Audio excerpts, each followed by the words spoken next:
থেকে প্রত্যেকটা মুহূর্তে যে ছবি যে আপডেট আপনাদের সামনে রাখছে আজ চাকরিহারারা তারা যে ন্যায় বিচারের দাবিতে যে প্রতীকী প্রতিবাদ অর্ধনগ্ন মিছিলের ডাক দিয়েছিলেন, পরবর্তীতে যে ছবিটা দেখতে পাওয়া যায় শিয়ালদা থেকে নবান্নমুখী যে মিছিল করার কথা ছিল, সকাল থেকেই শিয়ালদা স্টেশনের সামনে সেই ধরপাকড় শুরু হয়, মিছিল প্রতিহত হয়ে যায়। তারপরে বিকাশ ভবনের সামনে তারা অবস্থানের ডাক দেন। এই মুহূর্তে যে ছবিটা সামনে আসছে সেই ছবি আপনাদের দেখাবো। বিকাশ ভবনের সামনেই অর্ধনগ্ন প্রতীকী প্রতিবাদ সেই কর্মসূচি শুরু করেছেন চাকরিহারারা। সেই ছবি দেখাচ্ছি এই মুহূর্তে আপনাদের। চাকরিহারাদের অর্ধনগ্ন মিছিলে উত্তাল এবার বিকাশ ভবনের সামনে, সেই ছবি দেখছেন। মিছিল করার কথা ছিল তাদের শিয়ালদা থেকে নবান্ন পর্যন্ত, নবান্নের অভিমুখ পর্যন্ত তাদের মিছিল করার কথা ছিল, কিন্তু পুলিশি ধরপাকড় শুরু হতেই সেই মিছিল প্রতিহত হয়ে যায়। সকাল থেকে যে ছবিটা দেখতে পাওয়া যায় মেট্রো স্টেশনের সামনে, শিয়ালদা স্টেশনের সামনে বিশাল পুলিশ বাহিনী মোতায়েন ছিল, জল কামান পাশাপাশি টিয়ার গ্যাস প্রস্তুত রাখা হয়েছিল এবং সেই সঙ্গে চাকরিহারারা তারা একে একে মেট্রো স্টেশন থেকে বেরোলেই প্রথমেই তাদেরকে জিজ্ঞাসা করা হচ্ছিল তারা যদি শিক্ষক হন, তারপরেই তাদেরকে আটক করা হচ্ছিল এবং তারপরেই তাদের সেই মিছিল প্রতিহত হয়ে যায়। এরপরে বিকাশ ভবনের সামনে তাদের অবস্থানের ডাক এবং এই মুহূর্তে যে ছবি দেখাচ্ছি আপনাদের বিকাশ ভবনের সামনেই অর্ধনগ্ন প্রতীকী প্রতিবাদ কর্মসূচি শুরু করেছেন চাকরিহারারা। মিছিল করতে না পারলেও বিকাশ ভবনের সামনেই তাদের এই প্রতীকী প্রতিবাদ শুরু হয়েছে। শহর জুড়ে একদিকে যখন ধরপাকড় শুরু হয়, আটক করা হয় একে একে চাকরিহারাদের এবং তারপরে বিকাশ ভবনের সামনের ছবি দেখাচ্ছি আমাদের। বিকাশ ভবনের সামনে থেকে রয়েছেন আমাদের প্রতিনিধি দীপাঞ্জনা। দীপাঞ্জনার কাছ থেকে এই মুহূর্তে ছবিটা জানতে চাইবো। দীপাঞ্জনা, বিকাশ ভবনের সামনেই এই মুহূর্তে তাদের যে প্রতীকী প্রতিবাদ মিছিল যেভাবে করার কথা ছিল, বিকাশ ভবনের সামনেই সেই কর্মসূচি শুরু করেছেন চাকরিহারারা, ছবিটা কি?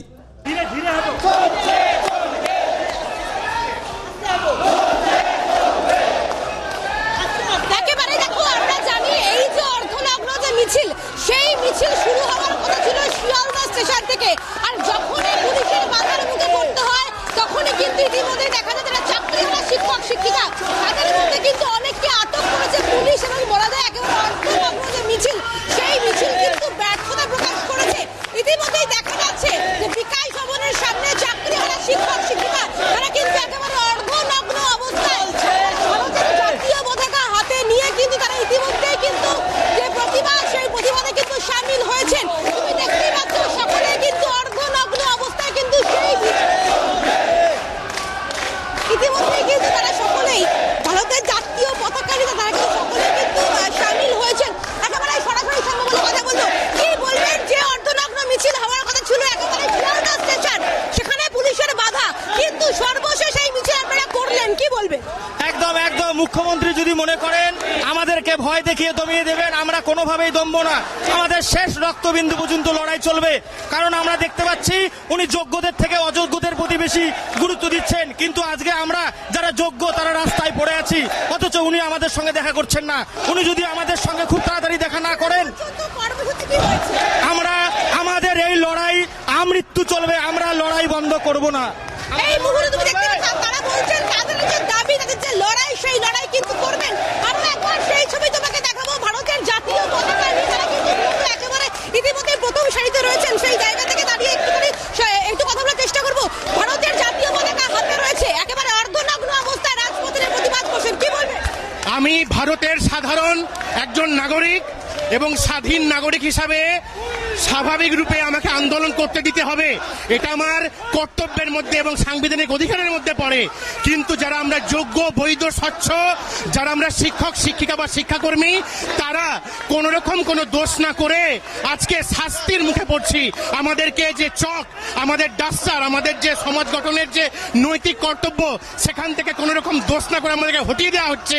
এর জন্য আমরা এই যে প্রশাসন, এই যে বিচার ব্যবস্থা, ছবি দেখতে হচ্ছে তো সকলকে। হ্যাঁ, এর জন্য আমরা প্রশাসন ও বিচার ব্যবস্থাকে ধিক্কার জানাই। আমাদের মূল দাবি একটাই যে যোগ্যদেরকে পুনর্বহাল করতে হবে যে কোনো মূল্যে। সেই জায়গা থেকে তোমাকে আরো একবার ছবি দেখাবো। তুমি দেখতেই পাচ্ছ বহু চাকরিহারা শিক্ষক শিক্ষিকা তারা যারা ইতিমধ্যে অর্ধনগ্ন অবস্থায় ছিল না, তারা ইতিমধ্যে কিন্তু তারা সকলেই এসছে। তুমি দেখতেই পাচ্ছ সকল মানুষ, যারা সকল চাকরিহারা শিক্ষক শিক্ষিকা তারা কিন্তু ইতিমধ্যেই ধর্মতলা থেকে শুরু করে শিয়ালদায় যে মিছিল হওয়ার কথা ছিল সেই মিছিলে কিন্তু তারা সকলেই হাঁটার কথা ছিল এবং দেখা গেল পুলিশের যে ধরপাকড়, সেই ধরপাকড় দিয়ে কিন্তু অর্ধনগ্ন যে মিছিল সেই মিছিল একেবারে বাধা দেওয়ার চেষ্টা। সেই জায়গা থেকে তুমি দেখতেই পাচ্ছ বহু শিক্ষক শিক্ষিকা যতই সময় শিক্ষক শিক্ষিকাদের যে ভিড় বাড়ছে, অর্ধনগ্ন অবস্থা এবং ভারতের জাতীয় পতাকা হাতে নিয়ে তারা কিন্তু সকলেই মিছিল করছেন। তারা বলছেন একেবারে অর্ধনগ্নদের মিছিল, সেই মিছিল বলা যায় একেবারে সফল হয়েছে। আরো একবার কথা বলবো, তাহলে কি বলবেন এই যে অর্ধনগ্নদের মিছিল সফল হলো? একদম সফল হলো, কারণ উনি আমাদেরকে ভয় দেখিয়ে আটকে রাখতে চেয়েছিলেন, কিন্তু আপনারা দেখছেন। আরো একজনের সাথে কথা বলবো, কি বলবেন এই মিছিল কি সফল হলো? দীপাঞ্জনা একটু যদি শিক্ষকদের কাছ থেকে জানতে চাও কি কারণে আজকে তাদের এই অবস্থায় নামতে হলো, এই যে অর্ধনগ্ন প্রতীকী প্রতিবাদ মিছিল করতে হচ্ছে তাদেরকে, কতটা হতাশ তারা? মুখ্যমন্ত্রী আমাদের ভাত কাপড় সব কেড়ে নিয়েছে, তাই আমরা অর্ধনগ্ন হয়ে আজ মিছিলে হাঁটছি। আমাদের আন্দোলন একেবারে তুমি যেমনটা বললে, আরো একবার সেই বিষয়ে জানার চেষ্টা করবো ইতিমধ্যেই। আর একটু কথা বলার চেষ্টা করবো, আজকে যে অর্ধনগ্নদের মিছিল কোন কারণ বচন তুলে ধরছেন? সরকারের নগ্নতা, রাজ্যের শিক্ষা ব্যবস্থার নগ্নতা, দুর্নীতি যেটা হয়েছে তার নগ্ন চিত্র। যারা আজকে যোগ্য শিক্ষকরা রাস্তায় নেমে এসছে অর্ধনগ্ন হয়ে, ভবিষ্যতে হয়তো আমাদেরকে নগ্নতার দিকেও যেতে হবে। এটা পশ্চিমবঙ্গের জন্য লজ্জা, এটা পশ্চিমবঙ্গ রাজ্যের জন্য লজ্জা, যে রাজ্য শিক্ষা সংস্কৃতিতে একদিন সবার আগে থাকবে। সারা পশ্চিমবঙ্গ দেখলো আপনারা অর্ধনগ্ন অবস্থায় রাজপথে হাঁটছেন। আমাদের লজ্জা নয়, রাজ্যের লজ্জা, রাজ্যের মানুষের লজ্জা। তারা ভেবে দেখুন তারা কোথায় এনে আপনাদেরকে বসিয়েছে। তো আমরা জানতে চাই, যাদের জন্য চাকরি চুরি হয়েছে তাদেরকে পুলিশ অ্যারেস্ট করলো না কেন? আজকে আমরা এইভাবে রাস্তায় নামতে বাধ্য করেছে পুলিশ। ইতিমধ্যেই এই যে মিছিল, সেই মিছিল একেবারে দীপাঞ্জনা, তোমাকে এই জায়গায় একটু সঙ্গে থাকতে অনুরোধ করবো। আমাদের সঙ্গে এই মুহূর্তে যোগ দিয়েছেন আইনজীবী ফেরদৌস সামিম। ফেরদৌস সাহেব, আপনাকে স্বাগত জানাবো ক্যালকাটা নিউজে। যে সকাল থেকে যে ছবিটা আমরা দেখতে পাচ্ছি, শিয়ালদা, ধর্মতলা, প্রত্যেকটি জায়গা এখন বিকাশ ভবনের সামনে, সেখানে দেখতে পাওয়া যাচ্ছে যে ন্যায় বিচারের দাবিতে অর্ধনগ্ন হয়ে প্রতীকী প্রতিবাদ করতে হচ্ছে চাকরিহারাদের। কি অবস্থা, কতটা হতাশ তারা, এই ছবিটা দেখেই তো স্পষ্ট বোঝা যাচ্ছে। এখন কেন এই পরিস্থিতি তৈরি হলো?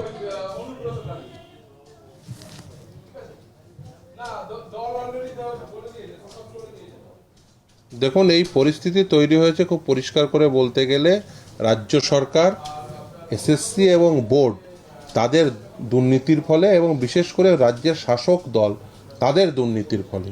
তার কারণ সেটা পরিষ্কার হয়ে গেছে, বিশেষ করে হাইকোর্ট এবং সুপ্রিম কোর্টের নির্দেশের ফলে। খুব স্বাভাবিকভাবে এই হাইকোর্ট এবং সুপ্রিম কোর্টের এই নির্দেশের ফলে তারা বুঝতে পারছেন যে এই রাজ্য সরকার, এসএসসি এবং বোর্ড তাদের সঙ্গে প্রতারণা করেছেন। সেই প্রতারণার বিরুদ্ধে তারা আওয়াজ তুলতে চান, কিন্তু রাজ্য সরকার তারা তো কখনোই তাদের আওয়াজ তুলতে দেবেন না, তাদের অবদমিত করবে। ফলে তাদের উপর এই আক্রমণ নামিয়ে আনছেন। এর আগেও দেখেছেন তাদের উপর আক্রমণ নামিয়ে আনা হয়েছে, এখনও তাদের উপর আক্রমণ নামিয়ে আনা হচ্ছে, এবং ভবিষ্যতে তারা যখন সঠিক কথা বলবে তখন তাদের উপরে আক্রমণ নামিয়ে আনা হবে। এটাই স্বাভাবিক। আপনারা দেখেছেন যে গোটা রাজ্য জুড়ে চুরি হয়েছে, শিক্ষক নিয়োগে চুরি হলো, শিক্ষাকর্মী নিয়োগে চুরি হলো, তখন তো রাজ্য সরকারের কোনো পুলিশ, কোনো আইবি কোনো খোঁজ পেলেন না যে সাদা কাতার মাস্টারদের শিক্ষক হিসেবে নিয়োগ দেওয়া হচ্ছে এবং বাজারে চাকরি বিক্রি হচ্ছে। তখন কোনো পুলিশ খবর পাননি, তখন কোনো পুলিশ মন্ত্রী সেই সময় জানতে পারেননি। আর আজকে পুলিশ মন্ত্রীর পুলিশ তারা গিয়ে এদের পেটাচ্ছেন। এর আগে দেখেছেন তাদের পিটিয়েছে, আবার আজকে দেখছেন তাদের ধরপাকড় করছে। আসলে এরা চান যে কোনোভাবেই যাতে কোনো আন্দোলন যেটা সঠিক কথা বলবে সেখানে তাদের বিরুদ্ধে কথা বলবে, কারণ যে কোনো মানুষ যখন সঠিক কথা বলবে খুব স্বাভাবিকভাবেই সেটা রাজ্যের সরকারের, তারা যেহেতু সঠিক কাজ করছে না তাদের বিরুদ্ধে যাবে। যদি সঠিক কাজ করতো তাদের বিরুদ্ধে যেত না, বেঠিক কাজ করছেন তাই তাদের বিরুদ্ধে যাচ্ছে, এবং এই বিরুদ্ধচারণ হলেই তাদের উপর আক্রমণ। ফেরদৌস সাহেব, একটু সঙ্গে থাকতে অনুরোধ করবো আপনাকে। এই মুহূর্তে যে ছবি আপনাদের দেখাবো বিকাশ ভবনের সামনে থেকে আবারও ধরপাকড় শুরু হয়েছে পুলিশের, সেই ছবি দেখতে পাচ্ছেন। আপনারা দেখুন শিক্ষক সমাজকে উলঙ্গ করে চলেছে।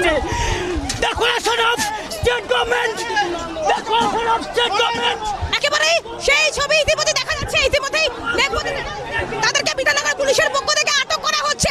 কি বলবেন? বিচার ব্যবস্থা থেকে নগ্ন রাজ্য সরকার, সমস্তটাই নগ্ন হয়ে গেছে। এরা পুরোটাই নগ্ন। এই নগ্ন সমাজকে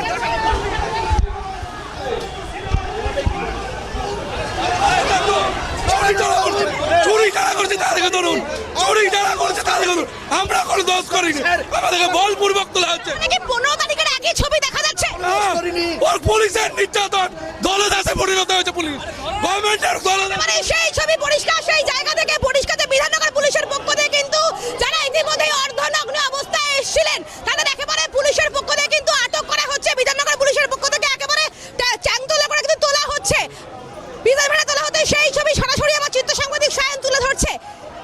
একেবারে প্রচুর পুলিশের একেবারে উপরে দীপাঞ্চনা আবারও সঙ্গে থাকতে অনুরোধ করব। আমি ফিরে যাব ফিরদৌস সাহেবের কাছে। ফিরদৌস সাহেব, আপনি ছবিটা দেখতে পাচ্ছেন, বিকাশ ভবনের সামনে এই মুহূর্তে যে পরিস্থিতি তৈরি হচ্ছে, আবারও ধরপাকড় করা হচ্ছে।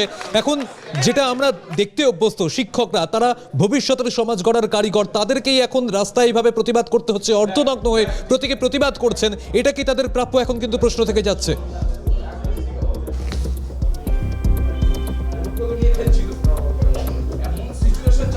দেখুন, এই ধরপাকড় এদের করতেই হতো না যদি রাজ্য সরকার, তার পুলিশ যদি সেই চোরেদের ধরপাকড় করতো যারা সাদা খাতার মাস্টারদের চাকরি দিচ্ছিল, তাহলে এই ছেলেদের আজকে অর্ধনগ্ন হয়ে রাস্তায়ও নামতে হতো না, এদেরকে এই পুলিশকে ধরপাকড়ও করতে হতো না। যদি এই পুলিশ যদি ধরপাকড় করতো সেই সমস্ত দালালদের, সেই সমস্ত নেতাদের, সেই সমস্ত মন্ত্রীদের, যদি পার্থ চট্টোপাধ্যায়কে যদি সিবিআই গ্রেপ্তার না করতো, এই পুলিশ গ্রেপ্তার করতো।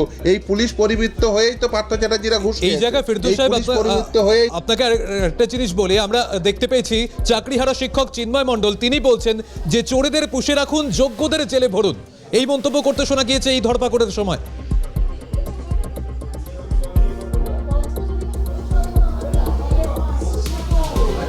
দেখুন, খুব স্বাভাবিক, তারা দেখছেন কি। দেখুন, প্রথমে কোর্ট কি বললো, এটা কেন তৈরি হলো সেটা বুঝে নেওয়া দরকার। এটা তৈরি হলো সেই সময়ের সাপেক্ষে। আপনাদের মনে থাকবে 2019 সালে লোকসভা ভোটের পূর্বে কিছু ছেলে মেয়ে প্রেস ক্লাবের সামনে আন্দোলন করছিল। কিসের জন্য? না, পরেশচন্দ্র অধিকারী সে তৃণমূল কংগ্রেসে জয়েন করলো, তার মেয়েকে অঙ্কিতা অধিকারীকে লিস্টে 1 নম্বরে তুলে দিল সেই সময়ে স্কুল সার্ভিস কমিশন।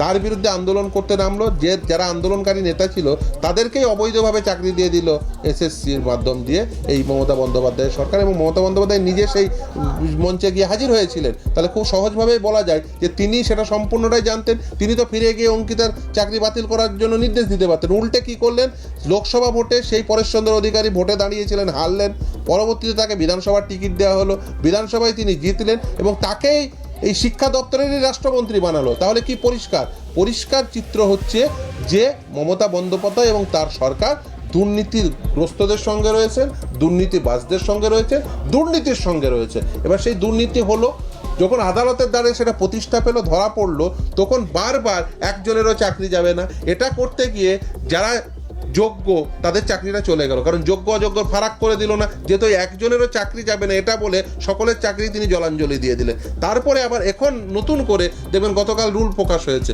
সেখানে আবার নতুন করে আবার সেই ছেলে মেয়েদের অগ্নিকুণ্ডে ফেলানোর ব্যবস্থা করা হচ্ছে, তাদের অনিশ্চিত ভবিষ্যতের দিকে ঠেলে দেওয়া হচ্ছে। ফলে খুব স্বাভাবিক, আজকে তো দেখছেন যারা চাকরি হারিয়েছে তারা আন্দোলন করছে, এরপরে তো 31 লক্ষ ছেলে মেয়ে আসবে। আপনি এই যে ধরুন আগে ইন্টারভিউ 10 নাম্বার ছিল, এখন সেটাকে ইন্টারভিউ এবং লেকচার ডেমনস্ট্রেশনের নামে 10-20 নাম্বার করে দিলেন। তার মানে কি? তার মানে হচ্ছে যে স্বেচ্ছাধীন ক্ষমতাটা বাড়িয়ে দিলেন, যে বেশি পয়সা দেবে তাকে ইন্টারভিউ এবং লেকচার ডেমনস্ট্রেশনে বেশি নাম্বার দিয়ে তাকে নিয়োগ দিয়ে দেবেন। আগে রিটেন এক্সামিনেশনে বরাদ্দকৃত নাম্বার ছিল 55, এখন 60 করা হলো। একাডেমিকের বরাদ্দকৃত নাম্বার ছিল 35, অর্থাৎ মাধ্যমিক, এইচএস, গ্র্যাজুয়েশনে যারা বেটার পারফর্ম করেছেন তাদের নিয়োগ পাওয়ার সম্ভাবনা আগে বেশি ছিল, এখন বর্তমানে কি সেটা কমিয়ে 10 করা হলো। তার মানে কি তারা বেসিক্যালি তাদের নিয়োগ পাওয়ার সম্ভাবনাটা কমে যাচ্ছে যারা একাডেমিক পারফরমেন্স বেটার। তার মানে কি যারা ভালো ছাত্র তারা নিয়োগ পাবে না, যারা শুধুমাত্র পয়সা দেবে তারা নিয়োগ পাবে, তার পদ তৈরি করছে। 2016 সালের নিয়োগ প্রক্রিয়া সেটা 2016 সালের নিয়োগের আইনের দ্বারা পরিচালিত হবে, কিন্তু তারা দেখবেন এই যে অ্যাডভার্টাইজমেন্ট করবে সেখানে আবার তারা গন্ডগোল করার চেষ্টা করবে, আবার তারা অনিশ্চিত ভবিষ্যতের দিকে ছেলে মেয়েদের ঠেলে দেবে। কখনোই কোনো রুল রেট্রোস্পেক্টিভ ইন নেচারের হতে পারে না, এই ধরনের নিয়োগের আইন প্রসপেক্টিভ ইন নেচার হয়। কিন্তু তারা সেটা করছেন কেন? তারা করছেন একটা নির্দিষ্ট উদ্দেশ্য নিয়ে, যে বেসিক্যালি এটা করে তারা বিষয়টিকে গুলিয়ে দিতে চাইছে। অর্থাৎ ফিরদৌস সাহেব, এখনো পর্যন্ত চাকরিহারাদের ভবিষ্যৎ কিন্তু সেই বিষবাও জলেই রয়ে গেল এবং বেশ কিছু প্রশ্ন উঠে যাচ্ছে নতুন এই নিয়মবিধি জারির পর।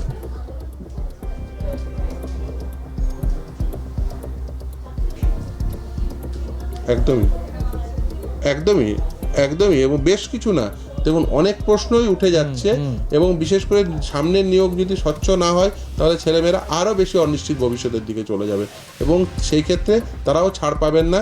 যারা এই জিনিস করবেন তারা প্রত্যেকে আদালত অবমাননার দায়ে অভিযুক্ত হবে।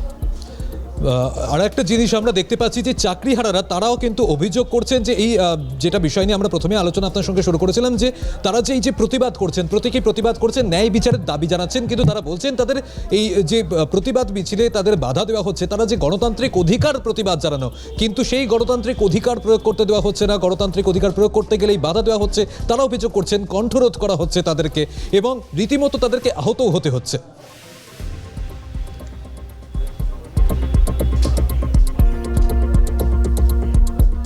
হ্যাঁ, দেখুন, প্রতিবাদ করার অধিকার সাংবিধানিক অধিকার। সেই সংবিধান সম্মত অধিকারকে যদি কেউ কেড়ে নেওয়ার চেষ্টা করেন তাহলে কোনোভাবেই সেটা কাঙ্ক্ষিত হবে না। কিন্তু এরা করছেন কেন? তার কারণ এরা এটাই করতেই তারা অভ্যস্ত হয়ে গেছেন। দেখবেন বিরোধীদের উপর আক্রমণ, যারা সরকারকে সঠিক পথ দেখাতে চান তাদের উপর আক্রমণ। এই ছেলেমেয়েরা কি বলতে এসছেন? দেখুন, আপনি তো এই ছেলেমেয়েদের তো বেসিক্যালি এই জায়গায় পৌঁছে দিয়েছেন আপনি নিজে, এই সরকার নিজে। দেখুন, সুপ্রিম কোর্টের রায় হলো, রায় প্রদানের পরে আপনার নেতাজি ইন্ডোর স্টেডিয়ামে এই ছেলেমেয়েদের ডেকে মিথ্যাচার করার কোনো প্রয়োজন ছিল না, কিন্তু মিথ্যাচার করলেন। দেখুন, মিথ্যাচার করার পরে নিজেই বুঝিয়ে দিলেন সাংবাদিক সম্মেলন করে যে তিনি নেতাজি ইন্ডোর স্টেডিয়ামে যা বলেছিলেন সেটা মিথ্যাচার ছিল। আদালতে রায় মানতে হবে, এটা সহজ সত্য। সেই সহজ সত্যটাকে এই ছেলেমেয়েদের না বুঝতে দিয়ে, জানতে দিয়ে, এই ছেলেমেয়েদের না বলে উল্টে আপনি একজন সাংবিধানিক পদাধিকারী, আপনি ভোট পেয়ে নির্বাচিত হয়েছেন, মুখ্যমন্ত্রী হয়েছেন, তিনি বলছেন, যেভাবে কথা বলছেন যে আমি যোগ্যদের সঙ্গে আছি, তারপরে অযোগ্যদের সঙ্গে আছি। আপনার এই অযোগ্যদের সঙ্গে থাকার ফলেই তো এই ছেলেমেয়েরা বঞ্চিত হয়েছে। যদি সাদা খাতা শিক্ষকদের সঙ্গে আপনি না থাকতেন তাহলে নিশ্চিতভাবেই আজকে এই ছেলেমেয়েরা রাস্তায় থাকতো না। যদি আপনি বলতেন যে সাদা খাতার শিক্ষক যারা রয়েছেন, যাদের নাম্বার বাড়িয়ে যাদের শিক্ষকতা বা শিক্ষাকর্মী করা হয়েছে, তাদের প্রত্যেককে বাতিল করতে হবে এবং সেই লিস্ট যদি আপনি আদালতে সম্পূর্ণভাবে দিয়ে দিতেন তাহলে আজকে এই দিন দেখতে হতেন। এই ছেলেমেয়েরা তো যথার্থই বলছে যে এই যে যোগ্য অযোগ্যের ফারাক না করা, ওএমআর শিট পাবলিশ না করা, এটা তো দায়িত্ব ছিল এই আর্টিকেল 12 অথরিটিগুলোর, স্টেটের, এসএসসি, বোর্ড যারা দায়িত্বপ্রাপ্ত, তারা ছাড়া তো এটা কেউ করতে পারবে না। এটা তো কোনো আইনজীবীর কাজ নয়, এটা বিচারালয়েরও কাজ নয়, এটা হচ্ছে প্রশাসনিক কাজ। এই প্রশাসনিক কাজটি তারা করেননি, না করে তারা বেসিক্যালি এই ছেলেমেয়েদের ডিপ্রাইভ করছে। এই ছেলেমেয়েরা বুঝতে পেরেছে, তারা আন্দোলন করছে।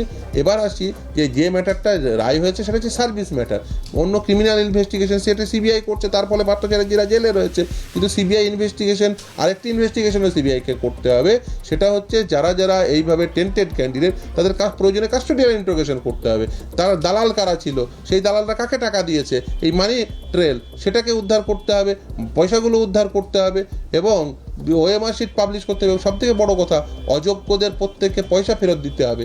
সেই লিস্ট বের করে প্রতিটি অযোগ্যদের কাছ থেকে মাইনের টাকাগুলো ফেরত নিয়ে পাবলিক এক্সচেকারে নিয়ে আসতে হবে, যে জনগণের স্বার্থে সেটা নিয়ে আসতে হবে। তার কারণ এইভাবে ফ্রড প্র্যাকটিস করে কেউ চাকরি করবেন এবং তার বেনিফিট পাবেন, এটা তো হতে পারে না। আদালত সেটা গ্রহণও করেনি। একদম এই জায়গায় ফেরদৌসির এই যে চাকরিহারারা যে কারণে তাদেরকে আজকে পথে বসতে হয়েছে, আবারও তাদেরকে নতুন পরীক্ষার জন্য তাদের যে নতুন বিজ্ঞপ্তি বা নতুন নিয়মবিধি জারি হলো সেই বিষয়ে কিন্তু একটা প্রশ্ন থাকছে। আমি এই জায়গায় ফেরদৌস সাহেবের কাছে আসবো। ফেরদৌস সাহেব, যেটা জানতে চাইবো আপনার কাছে, যে নতুন নিয়মবিধি তো জারি হলো, নতুন বিজ্ঞপ্তিও জারি হলো, কিন্তু এখন একটা প্রশ্ন থাকছে, এতে নতুন যারা ফ্রেশার, যারা পরীক্ষায় বসবেন, তারা কি বঞ্চিত হবে না? একটা বৈষম্য থেকে যাচ্ছে না? এবং সেই সঙ্গে আরও একটি প্রশ্ন থাকছে যে এই যে নতুন করে যে নিয়মবিধি আনা হলো তার জন্য পরবর্তীতে আবারও কোনো সমস্যা তৈরি হবে না তো?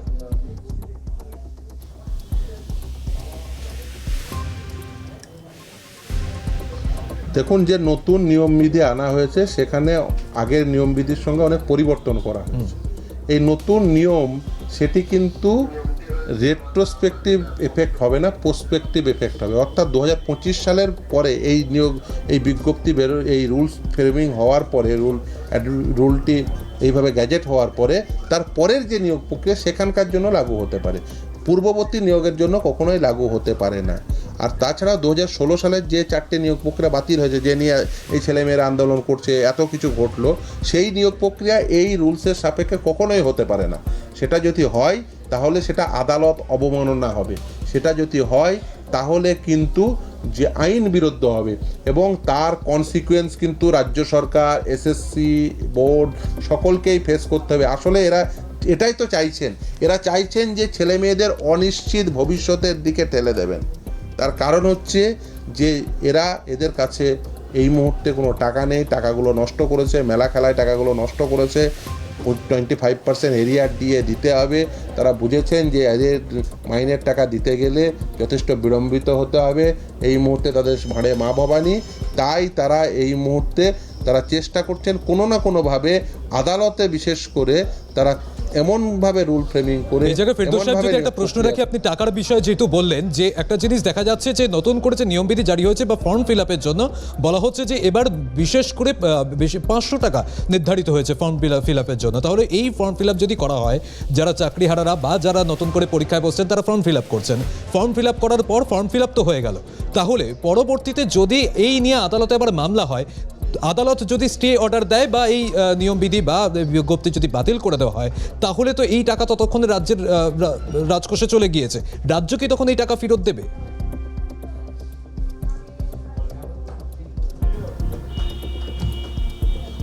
না, একদমই দেবে না, এবং সেটা ফেরত দেওয়া উচিত, এবং সেটা করছে না। বেসিক্যালি এরা কী করছে জানেন তো, ওই টাকা থেকেই তারা বেসিক্যালি আবার নতুন করে মানে ওই টাকা এই কোষাগারে নিয়ে এসে সেই টাকা দিয়ে কিছু কাজ করবেন আর কি, সেটাই ভাবছেন। কিন্তু বিষয়টা শুধু টাকার নয়, বিষয়টা অন্য। বিষয়টা দেখুন, আপনি আগের নিয়মের সঙ্গে এই নিয়মে যদি তুল্যমূল্য আলোচনা করেন, তাহলে কি দেখবেন? আগের নিয়মে রিটেন এক্সামিনেশনের প্রাপ্ত নাম্বার ছিল 55, এখন কত করা হলো? 60। আগের ক্ষেত্রে আমি নবম দশমের ক্ষেত্রে বলছি, একাদশ দ্বাদশের ক্ষেত্রে বলছি, আগে একাডেমিক পারফরমেন্স ছিল 35 বরাদ্দকৃত নাম্বার, এখন কত করা হলো? 10। তার মানে যে আগে মাধ্যমিক, এইচএস, গ্র্যাজুয়েশন, আগে কিন্তু মাধ্যমিকের জন্য বরাদ্দকৃত নাম্বার ছিল, এইচএসের জন্য বরাদ্দকৃত নাম্বার ছিল, গ্র্যাজুয়েশনের জন্য বরাদ্দকৃত নাম্বার ছিল, প্রফেশনাল কোয়ালিফিকেশন অর্থাৎ বিএডের জন্য বরাদ্দকৃত নাম্বার ছিল, সেইখানকার পারফরমেন্সের উপর ভিত্তি করে সে নাম্বার পেত। অর্থাৎ একটা ছেলে যদি অল অ্যালং ভালো হয়, তাহলে তার একাডেমিক পারফরমেন্স বেটার হবে, একাডেমিক এবং প্রফেশনাল পারফরমেন্স বেটার হলে তার নিয়োগে অ্যাডভান্টেজিয়াস পজিশনে থাকবে। অর্থাৎ যে ভালো ছাত্র সে নিয়োগে অ্যাডভান্টেজিয়াস পজিশনে থাকতো, এটা আগের রুল ছিল। বর্তমান রুল কি হলো?